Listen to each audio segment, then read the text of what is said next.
na parte de quinta-feira. Se. Este é o condicional. Esta é a condição. Você vai encontrar a condição, esse se condicional. Você encontra em 1 João capítulo 1, verso 9. Abra sua Bíblia em 1 João capítulo 1 e o verso 9. Aqui nós lemos: se confessarmos os nossos pecados, Ele é fiel e justo para nos perdoar os pecados e nos purificar de toda injustiça. Se você não confessar, você não é perdoado. Mas se você confessar, você será perdoado e salvo. É a condição.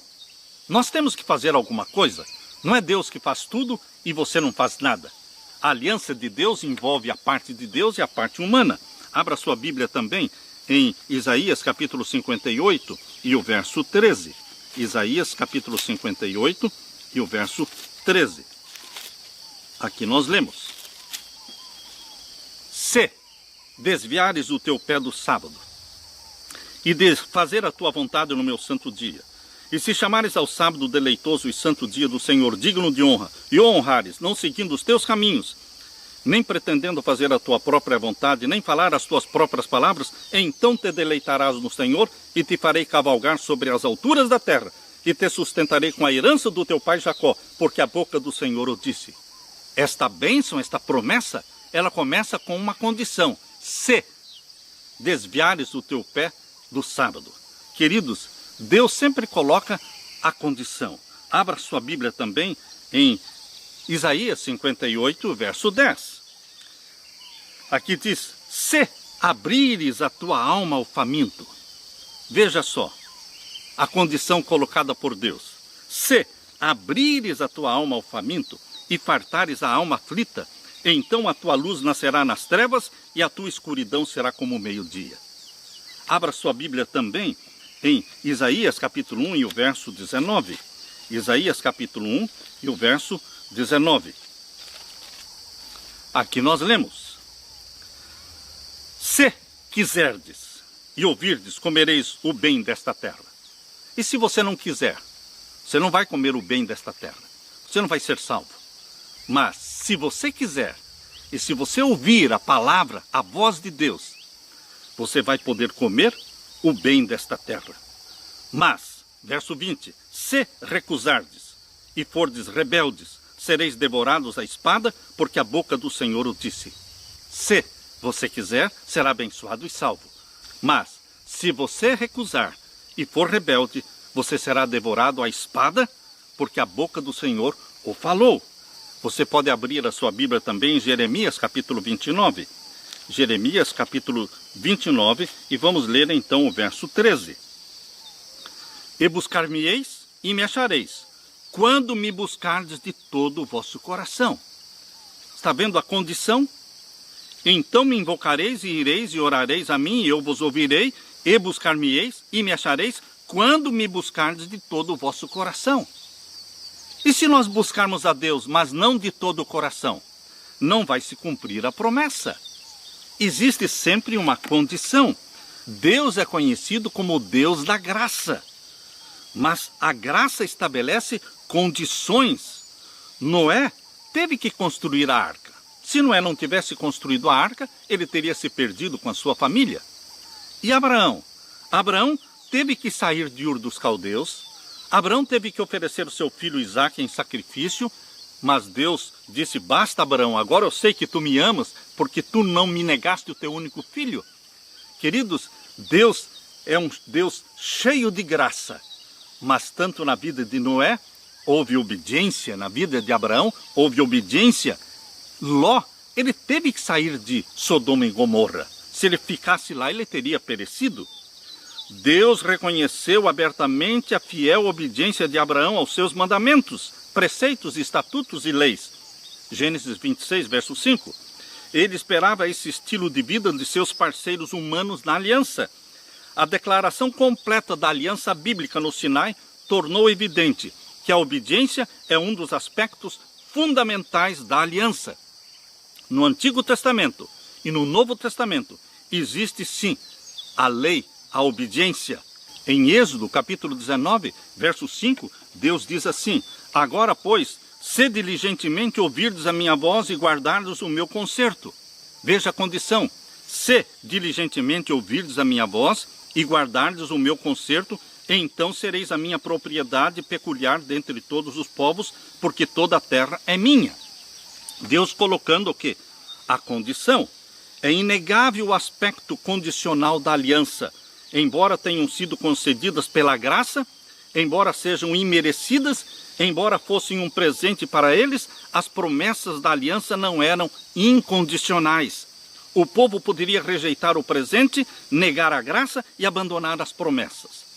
A aliança, como acontece com a salvação, jamais anula o livre-arbítrio. O Senhor não força as pessoas a ter um relacionamento salvífico com Ele e não lhes impõe uma aliança. Ele oferece a aliança da graça gratuitamente a todos. Todos são convidados a aceitá-la. Quando uma pessoa aceita, as obrigações vêm não como um meio de obter as bênçãos da aliança, mas a obediência vem como manifestação exterior de que abraçamos a aliança de Deus. Queridos, não pode existir somente palavras. Só falar. Nós temos que fazer. É isso que Deus deixou muito claro. Quando você lê aqui em Mateus capítulo 7, verso 21, Jesus Cristo falou claramente que a nossa religião, nosso relacionamento com Deus, não consiste somente em falar que Deus é o nosso Deus, que Jesus é o nosso Salvador. Não é só falar, é fazer a vontade de Deus. Mateus capítulo 7 e o verso 21. Aqui lemos: nem todo o que me diz Senhor, Senhor, entrará no reino dos céus, mas aquele que faz a vontade de meu Pai que está nos céus. Falar ou fazer? Queridos, não é só falar. Nós temos que fazer a vontade de Deus. E qual é a vontade de Deus? Que guardemos os seus mandamentos. Porque esta é a vontade de Deus. Isto está claro aqui na primeira carta de João, capítulo 5. Abra sua Bíblia. Primeira carta de João, capítulo 5, fala claramente qual é a vontade de Deus. 1 João, capítulo 5 e o verso 3. Porque este é o amor de Deus, que guardemos os seus mandamentos, e os seus mandamentos não são pesados. Fazer a vontade de Deus. Não só falar que Jesus é o nosso Salvador, mas fazer a vontade dele. Porque muitos naquele dia, diz aqui em Mateus 7, 22, diz que muitos me dirão naquele dia: Senhor, Senhor, não profetizamos nós em teu nome? E em teu nome não expulsamos demônios? E em teu nome não fizemos muitas maravilhas? E então lhes direi abertamente, diz o verso 23 de Mateus 7. E então lhes direi abertamente: nunca vos conheci. Apartai-vos de mim, vós que praticais o pecado. Apartai-vos de mim, vós que viveis no pecado, na iniquidade, na transgressão da lei. Pessoas que abraçam a graça divina, mas que rejeitam a obediência à lei de Deus, na realidade, não abraçaram a Jesus como Salvador. A vida deles consiste somente em falar que Jesus é o Salvador. Eles falam, mas não creem, não demonstram que Jesus é o Salvador na vida deles. Primeiro, Jesus Cristo se torna Salvador nosso. Quando abraçamos a Jesus como Salvador, Ele realmente nos perdoa e nos salva. Mas na sequência, queridos, Jesus se torna Senhor nosso, Senhor da nossa vida. E como Senhor da nossa vida, Ele manda em nós. Ele nos dá os mandamentos para obedecermos, mas não somente nos dá os mandamentos, Ele nos batiza com o Espírito Santo, Ele nos capacita para a obediência. Por isso, aqueles que só falam: Senhor, Senhor, em Teu nome profetizamos, em Teu nome expulsamos demônios, em Teu nome fizemos maravilhas. Jesus Cristo diz: vocês fizeram tudo isso, mas não fizeram a vontade de Deus, não guardaram os mandamentos. Nunca vos conheci. Apartai-vos de mim, vós que praticais o pecado. Queridos, eu termino deixando com vocês João capítulo 14 e o verso 15. João capítulo 14, verso 15. Aqui diz claramente: se me amardes, guardareis os meus mandamentos.